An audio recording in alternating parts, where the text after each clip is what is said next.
The Horror, with your host, with most Jenbel, as always. Welcome back. So, okay, yeah, so I'm attempting, hopefully for good this time, to actually kind of get back on track with some videos and everything. We are going to start off with a documentary, yes. Documentary that I know a lot of us have been kind of waiting for, in anticipation, seems like a number of years now, just kind of waiting for this thing to come out, and that is the Scary Stories to Tell in the Dark documentary about those three books that came out by Alvin Schwartz many years ago that we all had grown up on. Yes, this is actually, I know someone, I'd seen this posted yesterday, somewhere on one of the Facebook groups or whatever. Someone had posted that they had actually, like, the physical DVD copy, and I could tell by the sticker. Wally World had it, so I was going to go on Amazon, actually, kind of see if I could get it through there, but then I noticed that it is currently free to stream on Amazon Prime if you are a member, so I said, hey, I'm going to watch it. Watched it last night. I kind of, like, had it on again, this morning, just kind of, like, as I was doing some stuff, just to kind of, you know, a little bit of a refresh, because I was a bit tired last night. I was sick yesterday. I went home from work, so I kind of had to have a little bit of a refresh and make sure I got everything. This documentary's pretty good. It's pretty good. It goes through kind of like a little bit of life, the life of Alvin Schwartz, the gentleman who wrote these books and everything, his struggles, even like his wife and some of his kids were kind of in it and talking about growing up and everything. His dad always writing every single night on the typewriter, writing stuff, you know, being a journalist and everything, but also writing little stories just to make ends meet and everything. So, and you know, he never really did, you know, too much like noteworthy and stuff, with the exception of these. And these, unfortunately, really even his son, one of his sons, kind of had said too. It's like, you know, it is a shame that he never really was able to be around long enough to kind of see the success and influence that these books have had on so many people. And that's so true. Like, these, like, name one person who's within my age group who doesn't at least know about these books. I mean, the images alone, and, you know, they talk a lot about these books in different forms and stuff, but just the illustration and everything by Mr. Gummerl, or damn it, I just had his name.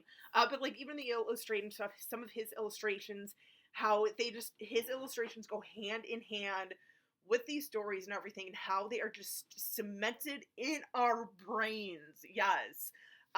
And then even, like, the, you know, how when he would write these, he would take about a year, just to, like, research these stories and everything, these folklores and everything, and kind of, like, you know, make them into his own for a new generation and everything. So, and of course they also talk about, back in the day, you know, early to mid 90s and stuff, about, you know, people trying to ban these books. And I didn't even realize this. I kind of remember vaguely back when I was a kid that, you know, these books, some people were trying to get them banned and stuff. I didn't realize just how, like, how many people were trying to do this. Like, at one point, like, during the 90s, it was, like, the most, I think, banned book in libraries, and then in the 2000, or the 2010s, or 2000 to 2010, were the most challenged books in public libraries. I think specifically, like, school public libraries, but,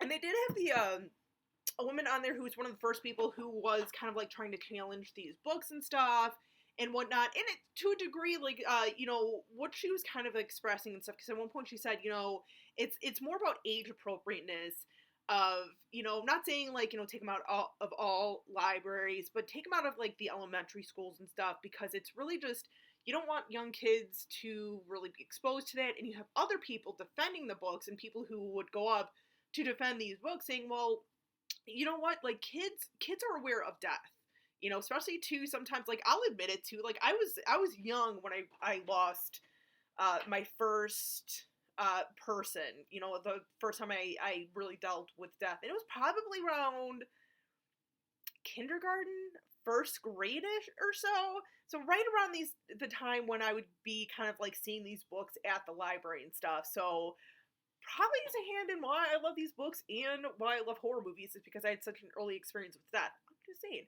But no, they were saying how like, you know what, kids know about death, and sometimes they're not always thinking about, oh, what happens to us afterwards, like, do we go to heaven? Sometimes it's kind of like, wait, do we rot? Like, what do we do? Like, so you go in a box and like you like what? Like worms are gonna come in, like things like that. Like that's how like kids kind of think of it. And it's kind of like, okay, a fun way to kind of do it, and you see the images. Yeah, they might be a little frightening, but you know, kids are resilient. So I'm just saying. In plus two, something I did kind of think of with the woman who was trying to ban the books and stuff, with her like age appropriateness and everything. Like I said, I mean, to a degree, I kind of get it. Not all kids are going to be able to kind of handle these books at the same age. Like you take two 7-year-olds, neither one of them are probably going to react quite exactly the same to these books. You might have one that's like, oh, that's so cool. The other might be like, oh my god, I can't handle this. Hey, that's okay.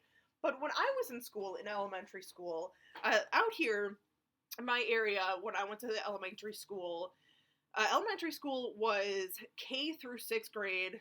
Then you had like junior high, 7th to 8th grade, and then you went to high school, 9th through 12th grade. I know it kind of like fluctuates a little bit at between city to city and stuff, town to town, but basically, so that's how we were set up, kindergarten through 6th grade. And I remember when we would go to the library, whatever day of the week that your class was allotted to go to the classroom, time slot and everything. I remember like kindergarten through 3rd grade had their own little section, like, okay, this is the area that you can, pick out. And this is usually like the little like, illustrated books, picture books and everything. And then 4th through 6th grade, you had the other section, which was the intermediate grades and everything. And that's where you had the scary stories to tell in the dark. Because, yeah, to an extent, like, I can see, like, not being okay with a little 2nd grader maybe reading this. Maybe, depending on the kid, once again, if you're not feeling comfortable. But definitely by the 4th, 5th grade, your kids should kind of be okay with being introduced with some of these stories. Just saying. So, but no, it was done really well and everything. Very informative about this movie, and like the impact that it's had on so many other people, artists, writers, just so many things, and like how, and even like a few years back when the books were kind of like re-released with new artwork, and there was that uproar that we all had of like, you can't change the artwork, they go hand in hand, but yeah, no, it's pretty cool, it's pretty interesting. I'm glad that it is on Amazon Prime, kind of stuck in there, but yeah, definitely worth checking out, you guys. Is that it is on Amazon Prime right now. I know you can get it at Wally World. I don't know how much you can get it at Wally World, but I have confirmation that Wally World does have it, or at least some locations should have it. So I'm just saying, let me know what you guys think of this documentary if you have seen it already, if you've checked it out already. Till next time, as always, stay creepy, classy, and a little bit sassy.